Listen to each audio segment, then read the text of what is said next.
మొదటి రాజులు 19వ అధ్యాయం నుండి చూడండి దయచేసి. ఫస్ట్ కింగ్స్ చాప్టర్ 19, మొదటి రాజులు 19వ అధ్యాయము. మొదటి రాజులు 19వ అధ్యాయము 3వ వచనం చూడండి దయచేసి. కాబట్టి అతడు ఈ సమాచారము తెలుసుకొని లేచి తన ప్రాణమును కాపాడుకొనుటకై పోయి యూదా సంబంధమైన బెయేర్షెబాకు చేరి అచ్చట ఉండుమని తన దాసునితో చెప్పి తాను ఒక దిన ప్రయాణము అరణ్యములోనికి పోయి బదిరి వృక్షము కింద కూర్చుండి మరణాపేక్ష గలవాడై యెహోవా నా పితరుల కంటే నేను ఎక్కువ వాడను కాను, ఇంత మటుకు చాలును, నా ప్రాణము తీసుకొనుము అని ప్రార్థన చేసెను. హల్లెలూయా. ఈ భయం ఏం చేస్తుంది తెలుసా? పారిపోయేటట్లు చేస్తుంది. చాలాసార్లు ఏలియా పారిపోయాడు, అంత రోషం గల వ్యక్తి పారిపోయాడు. మన జీవితంలో గమనిస్తే కొంచెం నిరుత్సాహము, భయం కలిగితే మనం ఏం చేస్తాం? ఆ భయము మళ్ళీ పారిపోయేటట్లు చేస్తుంది. ప్రియదండి, ఎక్కడున్నా ఏ పరిస్థితిలో భయపడుతున్నా ఆ పరిస్థితి నుంచి పారిపోయేటట్లు చేస్తుంది. ఒకవేళ నీ పిల్లల విషయంలో భయపడుతున్నావేమో, ఒకవేళ నీ భర్త విషయంలో భయపడుతున్నావు, లేకపోతే నీ ఫ్యూచర్ విషయంలో భవిష్యత్తు గురించి భయపడుతున్నావేమో, ఆ భయం ఏం చేస్తుంది తెలుసా? నిన్ను పారిపోయేటట్లు చేస్తుంది. ప్రియదండి బిడ్డ, అందుకే ఏలియా భయపడి ఏమయ్యాడు? పారిపోయాడు. ఇందాక మనం చదువుకున్న మా సమాచారం, ఆమె ఏం చేసింది? ఏలియాకు ఒక దూత ద్వారా ఒక మెసేజ్ పాస్ చేసింది. రేపు ఈ వేళకు నేను నీ ప్రాణమును వారిలో ఒకని ప్రాణం వలె చేయనిడలా దేవుడు నాకు గొప్ప అపాయము కలగజేయునుగా ఒక శపథం చేసింది. బయలు ప్రవక్తలంతా చంపినాడు కాబట్టి ఆ ప్రవక్తలు ఎట్లా చనిపోయారో రేపు ఇవాళ నిన్ను కూడా అట్లా చేస్తాను అని ఒక శబ్దం చేసింది. ఒక దూతను ఏం చేసి పంపించి మెసేజ్ పెట్టింది. ప్రియదని బేట, ఎప్పుడైతే ఈ సమాచారాన్ని విన్నాడు ఏలియా, అంతమంది చంపిన ఏలియా ఒక్క స్త్రీని చూసి భయపడి పారిపోయాడు. ప్రియది, ఎంత భయంకరమైన విషయమో కదా. అంతమందిని చంపాడు బయలు ప్రవక్త, 450 మంది బయలు ప్రవక్తలు చంపిన ఏలియా ఒక్క స్త్రీ యెజబేలు యొక్క శబదాన్ని చూసి ఏమయ్యాడో తెలుసా? ఆ సమాచారాన్ని వినగానే ఏమయ్యాడో తెలుసా? పారిపోయాడు. ప్రాణం కాపాడుకున్నటకై పోయి యూదా సంబంధమైన బెర్షెబాకు చేరి అచ్చట ఉండునని తన దాసునితో చెప్పి తాను ఒక దిన ప్రయాణం అరణ్యంలోనికి పోయి ఒక బద్రీ వృక్షం కింద కూర్చుండి మరణాపేక్ష గలవాడై యెహోవా నా పితరుల కంటే నేను ఎక్కువ వాడను కాను, ఇంత మటుకు చాలయ్యా, నా ప్రాణం తీసుకొనుమని ప్రార్థన చేశాను. భయం ఏం చేస్తుంది తెలుసా? ప్రాణం తీసుకునేటట్లు చేస్తా. ఈరోజు చాలాసార్లు భయంతో కదా, అప్పులనే భయం, లేకపోతే భవిష్యత్ ఫ్యూచర్ గురించిన భయం. ఆ భయం కొన్నిసార్లు ఆత్మహత్యలు చేసుకునే వారుగా చేస్తున్నారు. ఆత్మహత్యలు చేసుకునే పరిస్థితి సంభవిస్తుంది. ఎందుకంటే నాకు అప్పులు ఉన్నాయి, ఆర్థిక సమస్యలు, ఆర్థిక ఇబ్బందులు, కాబట్టి ఈ అప్పులు పోవు కాబట్టి నేను చచ్చిపోతే అయిపోతుంది కదా అనుకుని భయంతో ఆత్మహత్యలు చేసుకునే వారు ఉన్నారు, చాలామంది ఉన్నారు. ప్రియదేని బిడ్డ, ఇక్కడ ఏలియా కూడా మరణాపేక్ష గలవాడు ఏమయ్యాడంట? ఒక దిన ప్రయాణం నడుచుకుంటూ అరణ్యాలు ప్రయాణం చేసి చూడండి ఎంత దూరం వెళ్ళిపోవడం ఒకసారి ఆలోచించండి. పక్కన ఇంట్లో కాదు, ఒక 1 మీటర్కి 2 మీటర్లు, ఒక 10 కిలోమీటర్లు కాదు, ఎంత పోయాడంట? ఒక దిన ప్రయాణం అంతా ఏమాడంట దూరంగా వెళ్ళిపోయాడు. ఎప్పుడే యెజబేలు వస్తుందేమో, నన్ను చంపేస్తుందేమో, ఈ విధంగా చేస్తుందేమో అని భయపడి ఏమయ్యాడంట? పారిపోయాడు. ప్రియదిని బిడ్డ, నేను ఇంతవరకు చాలయ్యా, నేను చేసింది చాలు, నా పితరుల కంటే నేను గొప్పవాడిని కాను, నా పితరుల కంటే నేను గొప్ప చేశాను, చాలా చేశాను. నేను ప్రార్థన చేస్తే ఆకాశం నుంచి అగ్ని దిగి వచ్చింది, నేను ప్రార్థన చేస్తే మోయబడిన ఆకాశం తెరవబడింది, నేను ప్రార్థన చేస్తే ఆ వర్షం ఆగిపోయింది. ఇన్ని గొప్ప పనులు చేసి చాలా అయ్యా, ఇంకా నా పితరులు కూడా ఎన్ని కార్యాలు చేయలేదు, నేను చేశాను, ఇంకా చాలు, ఇంకా నన్ను తీసుకో ప్రభువా అని మరణాపేక్ష గలవాడై ఏలియా ఉన్నాడు. ప్రార్థన చేశాడంట. ఒక బద్రీ వృక్షం కింద కూర్చుని నిరుత్సాహంతో వెళ్ళిపోయాడు. భయం ఏం చేస్తుంది తెలుసా? ఆ భయంతో పారిపోయేటట్లు చేస్తుంది. అంత మాత్రమే కాదు, నిరుత్సాహం వచ్చేస్తుంది, కొన్నిసార్లు ప్రాణాలు కూడా తీసుకునే పరిస్థితి వస్తుంది. ప్రియదేని బిడ్డ, హల్లెలూయా. యెజబేలు యొక్క శబదానికి ఇంత భయంకరమైన కార్యము. నిజంగా ఏలియా భయపడి మరణాపేక్ష గలవాడై ఇంత మటుకు చాలా నా ప్రాణం తీసుకొని దేవుళ్ళు ఏం చేస్తున్నా? ప్రార్థన చేస్తున్నాడు. హల్లెలూయా. ఆ భయం పారిపోయేటట్లు చేసి ఈరోజు ప్రియ సంగమా, ఒకవేళ దేని విషయమైన నువ్వు భయపడుతుంటే ప్రభు రోజు మాట్లాడుతున్నాడు, నీ భయాన్ని పారద్రోలే దేవుడు, గొప్ప దేవుడు మన దేవుడు. నువ్వు భయపడుతూ అక్కడే ఉండని అవసరం లేదు, భయంతోనే పారిపోని అవసరం లేదు, భయంతోనే నువ్వు అంతం చేసుకునే పరిస్థితి ఉండదు. ప్రియదేని బిడ్డ, దేవుడు భయంలో నుంచి దేవుడు నిన్ను బయటికి విడిపించే గొప్ప దేవుడు. గట్టిగా చెప్పండి కొడదామా? నీకున్న భయాన్ని పారదోల దేవుడు. ఏ విషయంలో ఒకవేళ స్త్రీలుగా మనం భయపడుతూ మన పిల్లల గురించి భయపడుతూ ఉంటాం, వారి పెళ్ళిళ్ళ గురించి, వారి చదువుల గురించి, వారి యొక్క ఫ్యూచర్ గురించి భయపడుతూ ఉంటాం. భయపడిన అవసరం లేదు. మన భయాన్ని ఎప్పుడో ఆయన ఏం చేశాడు? పారదోలాడు. అందుకే 360 సార్లు పరిశుద్ధ గ్రంథం భయపడొద్దు అని ఉంది. ఎందుకో తెలుసా? మనం ఎక్కువగా భయపడుతున్నాం. ఎక్కడికి వెళ్ళినా భయమే కదా. కొంచెం చిన్న జ్వరం వచ్చినా భయమే. ఎందుకు వచ్చిందో ఈ జ్వరం? కొంచెం బలహీనత వచ్చినా భయమే. ఎందుకు ఈ బలహీనత వచ్చింది? హాస్పిటల్ వెళ్ళాలన్నా భయమే కదా అందరికీ కదా. హాస్పిటల్ వెళ్ళాలన్నా భయమే, చెకప్కి వెళ్ళాలనే భయమే, టెస్టులు చేసుకోవాలన్నా భయం. ఈ భయాలతో మనం ఈరోజు ఉన్నాం. ప్రియదేని బిడ్డ, నిజంగా ఆ భయానంతటి పాలద్రోలే దేవుడు, గొప్ప దేవుడు మన దేవుడు. హల్లెలూయా. మనకున్న ఆ భయాన్ని దేవుడు ఏం చేయబోతున్నాడు తెలుసా? పారదోలుతున్నాడు. ప్రతిరోజు ప్రభు ఎందుకు మాట్లాడుతూ తెలుసా? భయపడొద్దు అని. ఎక్కువగా మనం భయపడుతున్నాం. నీళ్ళన్నా భయం, అగ్ని అన్నా భయం కదా. అన్నీ ఏది చూసినా మనం భయపడుతూ ఉంటాం. హల్లెలూయా. అందుకే ఆ యెజబేలు యొక్క శబదానికి ఏలియా అంత రోషం గల వ్యక్తి ఏమయ్యాడు తెలుసా? భయపడి పారిపోయాడు.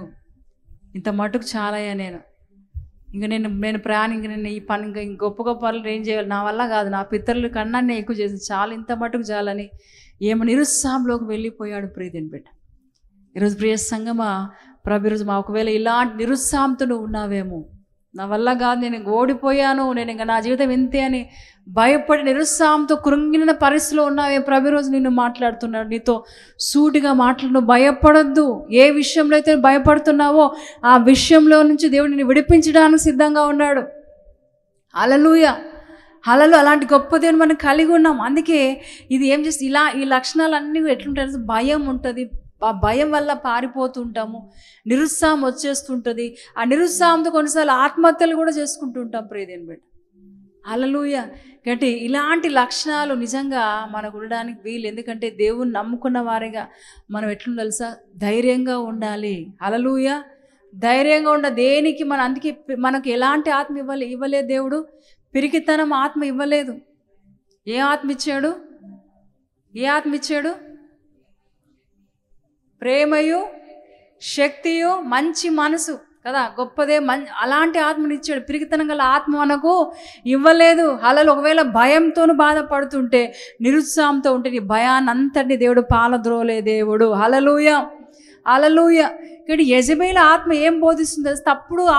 తప్పుడు బోధనలు బోధిస్తూ ఉంటుంది. తప్పుడు ఆత్మను, తప్పుడు సిద్ధాంతాలు, తప్పుడు బోధలు, ఇవన్నీ కూడా ఈ ఆత్మ అందుకే చాలాసార్లు కొంతమంది ఈ ఆత్మ యెజబేలు ఆత్మ అంటే తప్పుడు బోధలు, రకరకాల ఇష్టానుసారంగా బోధలు మాట్లాడుతుంటారు. అందుకే వారికి పేరు పెట్టొచ్చు యెజబేలు ఆత్మ, యెజబేలు బోధ. హల్లెలూయా. ఈ బోధ ఏం చేస్తుంది తెలుసా? తప్పుడు సిద్ధాంతాన్ని అందుకే ఈమె ఏం బోధిస్తుంది? వాళ్ళ దాసులకు జాగ్రత్తం చేయొచ్చు కదా, విగ్రహాల మీద విగ్రహాలకు బలి ఇచ్చే వాటిని తినచ్చు అని అబద్ధ బోధిస్తూ వారిని ఆ బోధ చేత వారు ఏమవుతున్నారు? మోసపరుస్తున్నారు. ప్రియదేని బిడ్డ, హల్లెలూయా. ఆ బోధ మళ్ళీ మోసపరుస్తుంది. హల్లెలూయా. దేవునికి మహిమ కలుగును. తప్పుడు సిద్ధాంతాన్ని బోధిస్తుంది. అంత మాత్రమే కాదు, నాయకత్వపు పదవులను ఇష్టపడతారు వారు. ఎలాంటి ఆత్మ? యెజబేలు ఆత్మ. నాయకత్వపు పదవులను వారు ఆశిస్తారు. హల్లెలూయా. అందుకే చూడండి, యెజబేలు రాణి కదా, ఆయన భర్త అహాబు రాజు. ఇವರು ఒక మంచి స్థితిలో ఉన్నారు, రాజు ఒక మంచి పొజిషన్లో ఉన్నారు. అయినప్పటికీ వారు ఎట్లున్నారు తెలుసా? దేవునికి ఇష్టం లేని పనులు చేస్తూ, దేవుని పాపం చేస్తూ, భయంకరమైన జీవితాన్ని వారు జీవిస్తూ వారు ఉన్నారు. ప్రియదేని, అందుకే వారి జీవితాలు నాశనం అయిపోయాయి. ప్రియదేని బిడ్డ, భయంకరమైన స్థితిలోకి వెళ్ళిపోయాయి. హల్లెలూయా. ఎందుకంటే నాయకత్వ పదవులను వారు ఏం చేస్తున్నారు? ఆశిస్తున్నారు. హల్లెలూయా. అంత మాత్రమే కాదు, ఆమెలో ఏం లేదంటే పశ్చాత్తాపం లేదు. అందుకే మనం చదువుకుని చూడండి, ప్రకటనలో మనం చూసినట్లయితే 2వ అధ్యాయం చూడండి, ప్రకటన 2, ఆమెలో పశ్చాత్తాపం లేదు. ప్రియదేని బిడ్డ చూడండి 2, ఇందాక మనం చదువుకుందాం, చదవండి. మారు మనస్సు పొందుటకు నేను దానికి సమయం ఇచ్చి తిని గాని అది తన జారత్వము విడిచిపెట్టి మారు మనస్సు పొందనొల్లదు. హల్లెలూయా. ఈమెలో ఏం లేదంటే పశ్చాత్తాపం లేదు. తప్పు చేస్తున్నాను హెచ్చరించినప్పుడు మనం ఏం చేయాలి? దాన్ని స్వీకరించి, ఓ నేను తప్పు చేస్తున్నాను కాబట్టి ఈ జీవితం మనం జీవించొద్దు, ఇలాంటి జీవితాన్ని జీవించొద్దు అని తెలుసుకోవాలి, పశ్చాత్తాపడాలి. కానీ ఆ మనసు ఈమె లేదు, పశ్చాత్తాప పడని మనసు ఈమెలో లేదు ప్రియదేవుని. అందుకే భయంకరంగా ఆమె జీవితం మారిపోయింది. ఆ యెజబెల్ రక్తాన్ని ఏమయ్యా కుక్కలు నాకాయి. అలలు భయంకరమైన జీవితం. హల్లెలూయా. చూడండి, పశ్చాత్తాపడని మనసు ఆమెలో ఉంది. ఎంత హెచ్చరించినా ఎంత చెప్పినా వినని వారికి ఏంటంట శ్రమనే. హల్లెలూయా. ఇక్కడ హెచ్చరిక మాటలు మనం ఏం చేయాలి? తీసుకోవాలి. అందుకే చూడండి, దావీదు జీవితాన్ని మనం గమనిస్తే దావీదు పాపం చేశాడు, బెత్షెబాతో పాపం చేశాడు. దైవసేవకుడు వచ్చి నువ్వు తప్పు చేస్తున్నావు, నువ్వు పాపం చేస్తున్నావు, ఇది మంచిది కాదని హెచ్చరించినప్పుడు దావీదు ఏం చేశాడు? నేను రాజు నాకే చెప్తావా నువ్వు అనలేదు. హల్లెలూయా. నన్నే ఖండిస్తున్నావు, నన్నే హెచ్చరిస్తున్నావు అని కోపగించుకోలేదు దావీదు. అందుకే దావీదుని దేవుడు గొప్పగా ఆశీర్వదించాడు. హల్లెలూయా. దావీదు ఏం చేశాడు? నేను తప్పు చేశాను గ్రహించి పశ్చాత్తాపపడి ఏం చేశాడు తెలుసా? దేవుని సన్నిధిలో మోకరించి ప్రార్థన చేశాడు. దేవా, నాకు శుద్ధ హృదయం నాకు దయచేయండి అయ్యా, నాలో స్థిరమైన మనసు నాకు నూతనంగా పుట్టించండి అయ్యా, హిమము కంటే తెల్లగా నన్ను మార్చండి, హిస్సోపుతో నన్ను కడగండి అని ఒక అద్భుతమైన పశ్చాత్తాపంతో కూడిన ప్రార్థన దావీదు చేశాడు. ఆ మనసు ఈమెలో లేదు. హెచ్చరించాడు ప్రభు. ఎంత హెచ్చరించినా వినకపోతే శ్రమనే, నష్టమే. హల్లెలూయా. ఎన్నిసార్లు మనము చెప్పినా వినకపోతే మనకు ఖచ్చితంగా శ్రమలే ప్రియదేవుని బిడ్డ, నష్టాలే సంభవిస్తాయి. హల్లెలూయా. ఈమె పశ్చాత్తాప పడకుండా ఏం చేసిందంటే అట్లనే జీవించింది.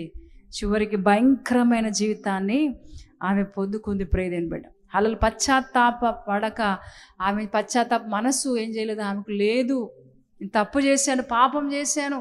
కానీ దావీదు ఏం చేశాడు? పశ్చాత్తాపపడి దేవుని సన్నిధిలో మోకరించి ప్రార్థన చేశాడు.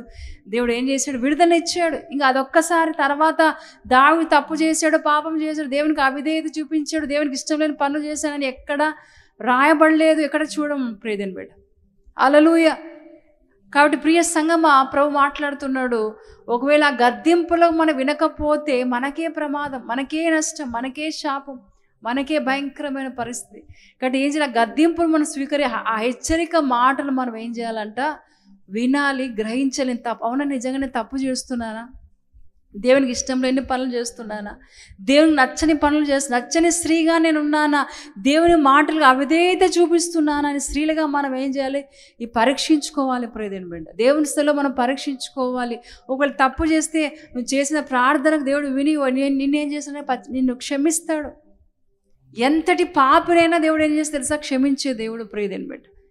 ఎంత ఘోర పాపినైనా దేవుడు క్షమించే దేవుడు. దేవా, నేను పాపిని అంటే చాలు, దేవుడు క్షమించడానికి సిద్ధం. ఎన్నడూ ఆ పాపాన్ని తిరిగి జ్ఞాపకం చేసుకోడు.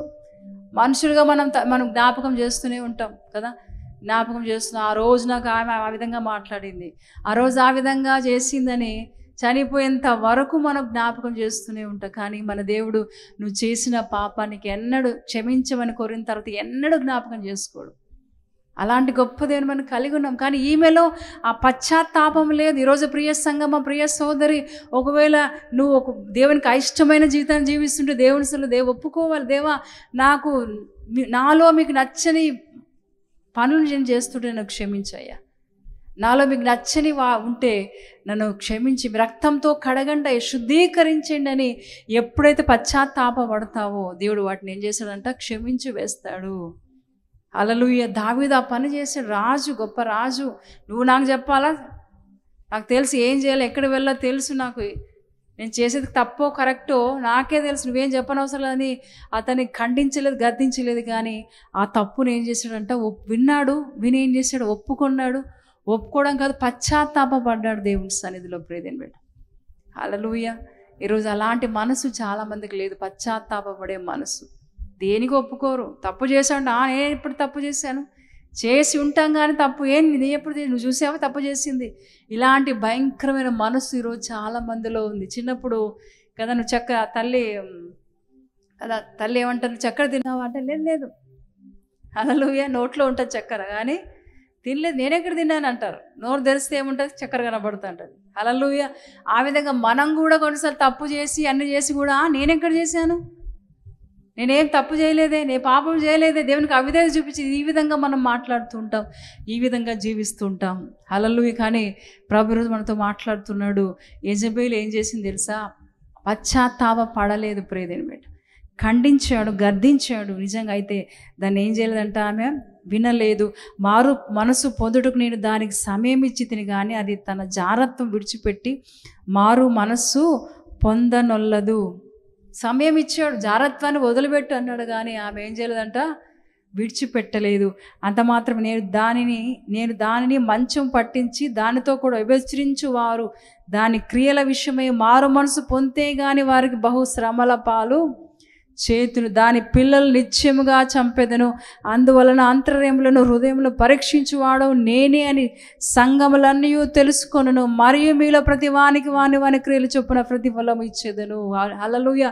మరి జాగ్రత్త. అన్ని విషయాల్లో కదా మనకేముంటుంది, ఖచ్చితంగా తీర్పు ఉంటుంది. హల్లెలూయా. మనం చేసిన ఈ లోకంలో మనం చేసిన ప్రతి దానికి కూడా తీర్పు ఉంటుంది. ఒకరోజు మనం చూస్తాం, ఆయన ఎదుట మనం నిలబడాల్సిన పరిస్థితి సంభవిస్తుంది. హల్లెలూయా. తీర్పులో ఆయన ఎట్లుంటాడు, న్యాయాధిపతిగా ఉంటాడు. ఆయన ఎదుట ఖచ్చితంగా న్యాయస్థానం ఎదుట మనం ఖచ్చితంగా నిలబడాల్సిందే. హల్లెలూయా. అలా ఎవరు కూడా తప్పించుకోలేరు. ఆయన ఎదుట ఉండకుండా ఎవరు ఖచ్చితంగా అందరూ కూడా ఆయన ఎదుట న్యాయస్థానం ముందు ఏం చేయాలి, మనం నిలబడాల్సిందే. ప్రియదేని బిడ్డ ఖచ్చితంగా దానికి మనం ఈ లోకంలో చేసిన ప్రతి వాటిని బట్టి దేవుడు మనకు తీర్పును ఇవ్వబోతున్నాడు. కాబట్టి జాగ్రత్త.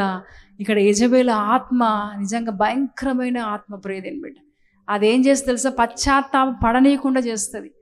ఉన్నత పదవులు కోరుతుంది ఆ ఆత్మ. హల్లెలూయా. ఇంకా జారత్వం, వ్యభిచారం కూడిన ఆత్మ ఆ విధంగా ఉంటుంది. ప్రియదేని బిడ్డ యెజబెల్ ఆత్మ భయంకరమైన చూపులు, భయంకరమైన క్రియలు, మనసులో భయంకరమైన పాపపు కోరికలు, ఇవన్నీ కూడా యెజబెల్ ఆత్మనే.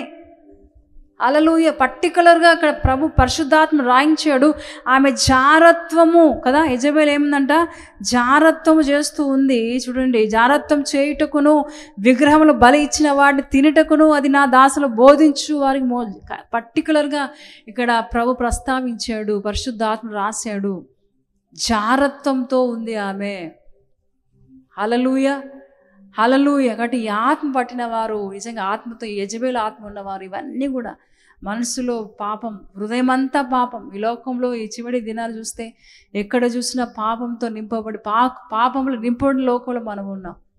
అది ఎప్పుడు కోరుకోవాలి, ఎప్పుడు ప్రార్థన చేయ, దేవా ఈ పాప లోకంలో నన్ను ఒక ప్రత్యేక రీతిలో నన్ను మార్చుకోయ్యా, నన్ను ప్రత్యేక పరచండి. నేను లోకస్తులాగా నేను జీవించడానికి వీల్లేదయ్యా, లోకస్తులాగా నేను ఆలోచించడానికి వీల్లేదు, లోకస్తులాగా నేను లోగా తిరగడానికి వీల్లేదయ్యా, నేను అన్యుల్లాగా ఉండద్దు అయ్యా, నేను ప్రత్యేక రీతిలో ఉండాలయ్యా అని ఎప్పుడైతే నువ్వు ప్రార్థన చేసుకుంటావు, దేవుని అసలు అడుగుతావు, ఖచ్చితంగా అలాంటి మనసే మనకిస్తాడు, అలాంటి జీవితాన్ని మనకు ఇస్తాడు. అలా లేకపోతే యెజబెల్ ఆత్మ ఎంత భయంకరమైన మనసు కలిగి ఉందంటే అంత భయంకరమైన మనసు కలిగి ఉంది. అలాంటి ఆత్మ, అలాంటి రక్షణలు మనకు వద్దు. ప్రియదేని బిడ్డ, నేను నాయకత్వపు పదవులు కోరుతుంది ఈ ఆత్మ. నేను ఎప్పుడు పైనే ఉండాలి, నన్ను అందరు చూడాల్సిందే, నన్ను అందరు చూడాలి. ఇలాంటి ఆత్మ, పదవులను కోరే ఆత్మ ఇది. ఇక్కడ జాగ్రత్త. ప్రియదేని బిడ్డ, ఎప్పుడైతే తగ్గించుకొని ఉంటామో, ఎప్పుడైతే తగ్గించుకొని లోబడి విధేయతతో ఉంటామో, దేవుడే మళ్ళీ హెచ్చిస్తాడు. దేవుడే నిన్ను పేరు ప్రఖ్యాతి, నీ కీర్తి నీకు దేవుడు కీర్తిస్తాడు. హల్లెలూయా. ఉజ్జియా ఏమయ్యాడు, ఆయన చేసిన వాటన్నిటిని బట్టి ఆయన పేరు మారుమ్రోగిపోయింది. హల్లెలూయా. కీర్తి దేశ విదేశాలకు వ్యాపించింది. అయితే బాగా ఉన్నాడు, సంతోషపడ్డాడు. ఆయన చూసిన వారందరూ, ఎవరి నోట్లో చూసినా ఉజ్జియా. ఎందుకంటే చక్కటి పరిపాలన, చక్కటి జీవితాన్ని జీవిస్తూ మంచి సాక్ష్యం కలిగి ఉన్నాడు. అందుకే అతని కీర్తి లోకమంతట దేశ విదేశాల్లో వ్యాపించింది. ప్రియదేని బిడ్డ, ఎప్పుడైతే తెలుసుకున్నాడో, నన్ను అందరూ పొగుడుతున్నారు, నన్ను అందరూ హెచ్చిస్తున్నారు, నేను అందరికన్నా గొప్పవాడిని అనుకున్నాడు, హృదయంలో గర్వించాడు. గర్వించి ఏం చేశాడు, అతి పరిశుద్ధ స్థలంలోకి వెళ్ళాడు. దేనికి ఎవరు దాన్ని చేయాలి, అతి పరిశుద్ధ స్థలంలోకి ఎవరు వెళ్ళాలి, యాజకులు వెళ్ళాలి. కానీ ఎవరు వెళ్ళారు? ఉజ్జియా. అంటే నేను గొప్ప రాజును, నా కీర్తి దేశ విదేశాలు వ్యాపించింది, నేను గొప్ప రాజు, గొప్ప వ్యక్తిని, కాబట్టి నేను ఏమైనా చేయొచ్చు, ఎక్కడికైనా వెళ్ళొచ్చు అని గర్వంతో, మనసున గర్వంతో గర్వించి ఏమయ్యాడంట? పడిపోయాడు. అతి పరిశుద్ధ స్థలంలోకి వెళ్ళి ఏమయ్యాడంట? అక్కడే పడిపోయాడు. ఒక తాడును గట్టి అతన్ని, ఎంత భయంకరమైన జీవితం అంటే ఒక తాడును గట్టి అక్కడి నుంచి లోపల నుంచి లాగారంట. అంత ఘోరమైన జీవితం. అతడు చనిపోయేంత వరకు కుష్ఠరోగంతో ఏమయ్యాడు? ఉన్నాడు ప్రియమైన బిడ్డ. చివరి కుష్ఠరోగంతో చనిపోయాడు. ఎంత భయంకరం అంటే గర్వించాడు, మనసును ఏమయ్యాడంట? గర్వించాడు. అందుకే ప్రభు మనతో మాట్లాడుతున్నాడు, ఎప్పుడు మనం తగ్గించుకునే జీవితాన్ని కలిగి ఉండాలి. ఎంత ఉన్నా, స్త్రీలుగా ముఖ్యంగా ఎంత ఉన్నా మనం తగ్గించుకుని ఉండాలి ప్రియమైన బిడ్డ. హల్లెలూయా. నాకు అది ఉంది ఇది ఉంది అని ఎప్పుడు గర్వించడానికి వీళ్ళు. ఎంత ఉన్నా మనం అణిగిమణిగి ఉండాలి. స్త్రీలుగా మనం ఎంత ఉన్నా అణిగిమణిగి ఉండాలి. హల్లెలూయా. ఎంత మంచి పొజిషన్లో ఉన్నా మనం ఎప్పుడు అణిగిమణిగి ఉండాలి. హల్లెలూయా. నేను ఏమైనా చేయాలి, ఎక్కడైనా వెళ్ళి, ఎట్లయినా మాటలు, ఇది కాదు మనకు. అలా గర్వపు మాటలు, గర్వపు ఆలోచనలు, లోక సంబంధమైన ఆలోచనలు ఎప్పుడు కలిగి ఉండదు. అందుకే యెజబేలు ఆ విధంగా ఉంది. స్త్రీలుగా ప్రభు ఈరోజు మనతో యెజబేలు ముందుకు పెట్టాడు మనకు. ఆమెలాగా ఉండద్దు, ఆమె ఆత్మ పట్టిన వారు, ఆమె లక్షణాలు ఆ విధంగా ఉండద్దు అని ప్రభు ఈరోజు మనతో మాట్లాడుతున్నాడు. ఆయన ఆత్మ, యెజబేలు ఆత్మ చాలా భయంకరమైన ఆత్మ, అబద్ధ ప్రవక్తిని ఆమె యెజబేలు. ఆమె బోధిస్తుంది. ఇందాక చదువుతున్నాను, అసలు యెజబేలు బోధిస్తుంది అంటే ఇక్కడ ప్రకటనలో మనం చూస్తున్నాం, ఆమె తన దాసులకు ఏం చేస్తుందంటే బోధిస్తుంది. ఒక బోధకురాలు ఎలాంటి మాటలు బోధిస్తుంది? అబద్ధం బోధిస్తుంది. దేవునికి అయిష్టమైన మాటలు ఇష్టం లేని మాటలు బోధిస్తుంది ప్రియమైన బిడ్డ. వారిని మోసపరిచేసిన ఆ మాటలతో. హల్లెలూయా. కడి జాగ్రత్త ప్రియమైన బిడ్డ. ప్రభు ఈరోజు మాట్లాడుతున్నా, ఆమె పశ్చాత్తాపం మనస్సు లేదు, పశ్చాత్తాపడలేదు ఆమె. అందుకేమైంది తెలుసా? చివరిగా ఆమె భయంకరమైన మరణాన్ని పొందుకుంది ప్రియమైన బిడ్డ. ఈరోజు ప్రభు మనతో మాట్లాడుతున్నాడు. ఒకవేళ అలాంటి ఆత్మ కలిగి యెజబేలు ఆత్మతోనూ ఉంటే ప్రభు ఈరోజు అంటున్నాడు, ఆత్మ నీలోని తీసివేసుకో.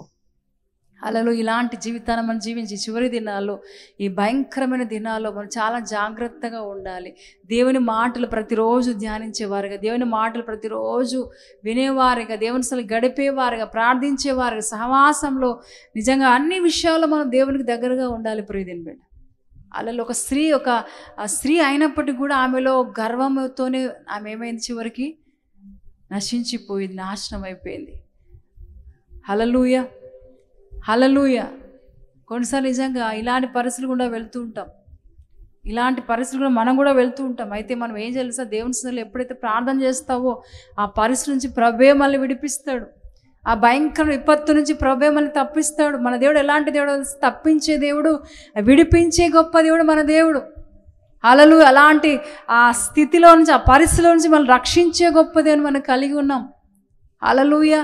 కాబట్టి ప్రియ దేవుని బిడ్డ, ప్రభు రోజు పరిశుద్ధ ఎంతోమంది స్త్రీలు కూడా ఉన్నారు. వారందరూ నిజంగా దేవునికి ఇష్టమైన బిడ్డలుగా ఉన్నారు, ఇష్టమైన సహకారులుగా ఉన్నారు. సుంటికేసు, ఇంకా యవోదిక, వీళ్ళందరూ చాలామంది స్త్రీలు, వీళ్ళు నిజంగా సహకారులుగా ఉన్నారు, దేవుని సేవకులకు సహకారులుగా ఉన్నారు. అలాంటి జీవితం మనం కలిగి ఉండాలి తప్ప నాకు అది ఉంది ఇది ఉంది గర్వంతో మనం ఉండడానికి వీళ్ళు. లూదియా అనే స్త్రీ కూడా ఒక మంచి ధనవంతురాలి అంట ఆమె కదా. ఊదా రంగు పొడిని అమ్ముకునే స్త్రీ, ఒక మంచి పొజిషన్లో ఉన్న వ్యక్తే. కానీ ఎప్పుడైతే ఆమె హృదయాన్ని తెరిచిందో, దేవుని కొరకు ఆమె హృదయాన్ని తెరిచిందో, ఆమె జీవితం గొప్పగా దేవుడు మార్చాడు ప్రియదేని బిడ్డ. తన సేవకుల్ని బలవంతం చేస్తుంటే వారి ఇంటికి రావడానికి టైం లేదమ్మా, రాలేంలే అన్నా ఆమె ఏం చేస్తుంది? బలవంతం చేసి, అయ్యా మా ఇంటికి రండి, మా ఇంట్లో మీరు ఆతిథ్యం తీసుకోండి అని బలవంతం చేసిందండి లూదియా. ఒక ధనవంతురాలు, ఒక ఆస్తి మంచి స్థితిలో ఉన్న వ్యక్తి, మంచి పొజిషన్లో ఉన్న వ్యక్తి, ఆమెలు ఎప్పుడైతే మారు మనసు పొందో ఆ హృదయంలోకి యేసుప్రభువు వారు వచ్చారో ఆమె పూర్తిగా మారిపోయింది లూదియా. దైవసేవకులు ఆతిథ్యం ఇచ్చే స్త్రీగా ఉంది, దైవసేవకులు సహకారిగా ఉంది, వారి కొరకు అన్నీ చేసే వ్యక్తిగా ఉంది ప్రియదేని బిడ్డ. హల్లెలూయా. ఒక అన్యురాలు దేవుని ఎప్పుడైతే దేవుని కొరకు తన హృదయాన్ని తెరిచిందో, దేవుడు ఆమె జీవితంలో గొప్పగా ఆశీర్వదించాడు. ఎస్తేరు ఆమె తక్కువ లేదు, రాజు తర్వాత రాని ఆమె. అయితే ఆమె వారి యొక్క యూదుల కొరకు ఏం చేసింది? అలలు యూదుల కొరకు వారి ప్రజల కొరకు ఏం చేసింది? ఉపవాసం ఉండి 3 రోజులు ఉపవాసం ఉండి ఏం చేసింది? ప్రార్థన చేసింది. అది చాలా కష్టమైన పని. ఒకవేళ రాజు ఆమెను చంపేయచ్చు, కానీ ఆ భయంకరమైన పరిస్థితిలో కూడా దేవుని మీద ఆధారపడింది. ఉపవాసం ఉండి 3 రోజులు ఉపవాసం ఉండి దేవుని కనిపెట్టింది. అయితే ఎప్పుడైతే రాజు ఎస్తేరుని చూడగానే రాజుకి ఏం పుట్టిందంట? దయ పుడుతుంది. హల్లెలూయా, హల్లెలూయా. నీ జీవితము ఇతరులు చూసినప్పుడు వారికి దయ పుడుతుంది. ప్రియదేని బిడ్డ, అలాంటి సాక్ష్యాన్ని మనం సంపాదించుకోవాలి. ఎస్తేరుకి ఏం తక్కువ లేదు కదా, ఏమైనా తక్కువ ఉందా? అయినప్పటికి కూడా ఎస్తేరు ఆలోచిస్తుంది తన ప్రజల కోసము. నా ప్రజలు నశించిపోవడానికి వీలు లేదు, వారు కూడా రక్షించబడాలి, వారు కూడా మంచి స్థితిలో ఉండాలని ఆశ కలిగి తన ప్రాణాలు పెట్టి ఏం చేసిందంట? ఉపవాసం ఉండి ప్రార్థన చేసింది. దేవుడు అద్భుతమైన కార్యం చేసి రాజు యొక్క మనసును మార్చివేశాడు. రాజును ఎస్తేరును చూడగానే రాజుకు ఏం పుట్టింది? దయ పుట్టెను. హల్లెలూయా. రాజు దండం ఏం చేసి ఎస్తేరు వైపు చూపించాడు. ప్రియదేని బిడ్డ, అలా ఎప్పుడంటే అప్పుడు కలవడానికి మాట్లాడడానికి వీలు లేదు. రాజు దగ్గరికి వెళ్ళాలంటే ఒక సమయము, ఒక అన్నీ కూడా తీసుకోవాలి. కానీ ఆమె వెళ్ళాలి, అన్నిటినీ భరించి ఆ భయంకర కష్టమైనా సరే ఏం చేసింది? తన ప్రజలను కాపాడాల ఉద్దేశంతో రాజు ఎదురు నిలబడడానికి ఏం చేసింది?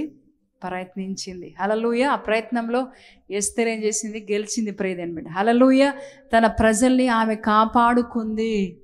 హల్లెలూయా, హల్లెలూయా. కాబట్టి ప్రియ సంగమా, యెజబేలు స్త్రీలాగా మనం ఉండదు దయచేసి.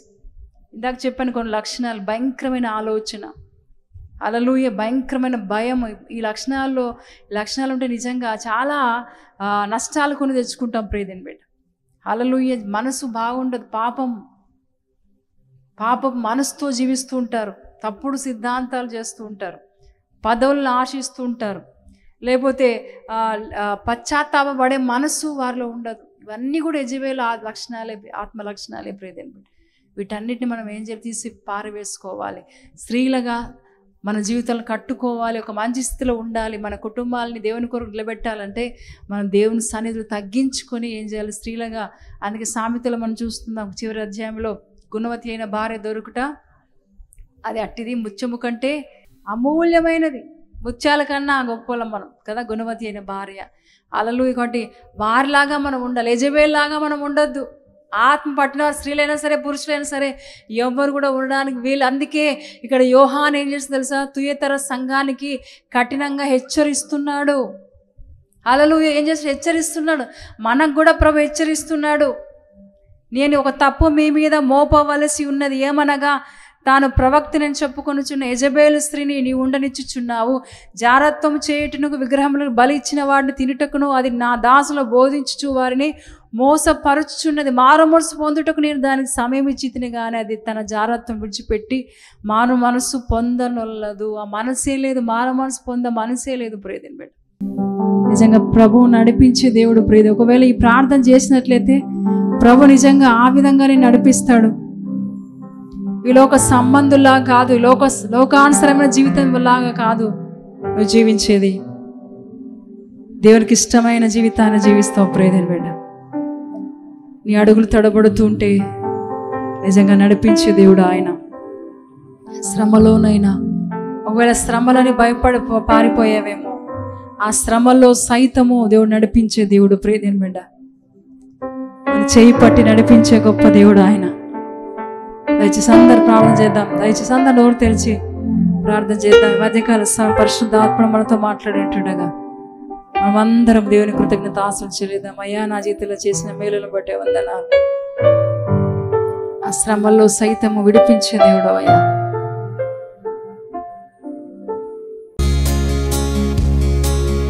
ఆకాశమందు